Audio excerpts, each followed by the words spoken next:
The text came while I was sitting in my car outside my aunt's house, my hands already shaking on the steering wheel. Don't bother coming in. We already divided everything. You weren't invited for a reason. It was from Aunt Linda. No greeting. No explanation. Just that. For a moment, I thought it had to be a mistake. My Uncle Robert had died 3 weeks earlier, suddenly, quietly, in his sleep. He was the closest thing I had to a father after my own passed away. He used to call me his only son, even though we didn't share blood. And now, I was being told I wasn't welcome at the reading of his will.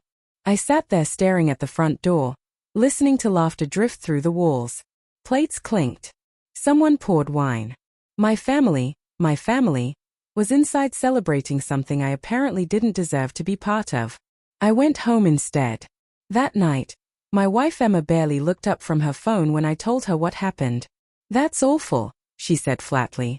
Too flat. No outrage. No questions.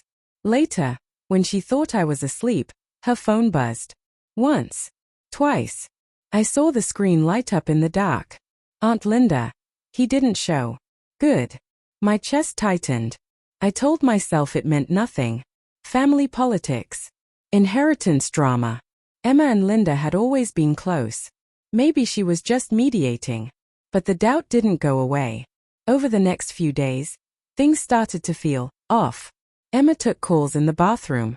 She stepped outside to get signal. She smiled at texts she wouldn't show me. When I asked her if she'd heard anything about the will, she shrugged.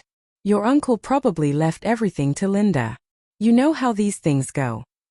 I did know. Or I thought I did. Then I found the email. I wasn't snooping. I swear I wasn't. I was using our shared laptop to pay bills when a notification popped up. A forwarded message. From the law firm handling my uncle's estate. Subject. Confidential. Beneficiary discussion. Emma's name was on it. My hands went cold as I opened it. The email wasn't addressed to her. It was addressed to Aunt Linda. But Emma had been copied. Looping someone in. Planning. They talked openly. About assets. About property. About making sure he doesn't complicate things. About me. One line burned into my brain. As long as he believes he's excluded, he won't contest anything. I sat there in silence, memories replaying like a cruel montage. My uncle teaching me how to fix a car. The fishing trips. The way he hugged me when my dad died and whispered, "You'll always have family." I confronted Emma that night. She didn't deny it. That hurt the most. I was just trying to protect us, she said, tears in her eyes. Linda promised we'd be taken care of. She said you'd ruin everything if you got involved.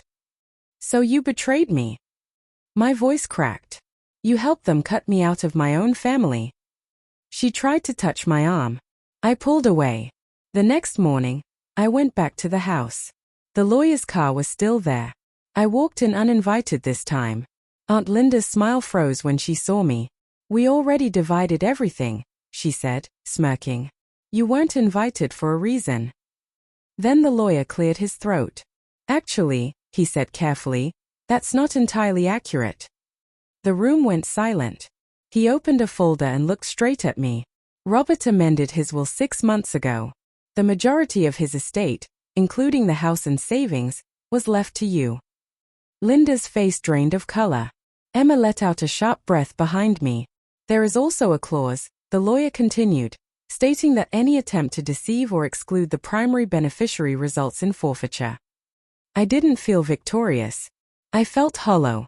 Afterward, Emma begged me to forgive her. Said she panicked. Said she chose security over honesty. I told her I needed space. Maybe forever. I kept my uncle's house. I lost my wife. I lost illusions I didn't know I was clinging to. Some betrayals don't scream. They whisper. They smile at you across a dinner table. They text behind your back and tell themselves it's for the best. I still hear the lawyer clearing his throat in my head sometimes. That small sound before the truth lands. And I remind myself, I didn't lose everything that day. I lost the people who never truly had me.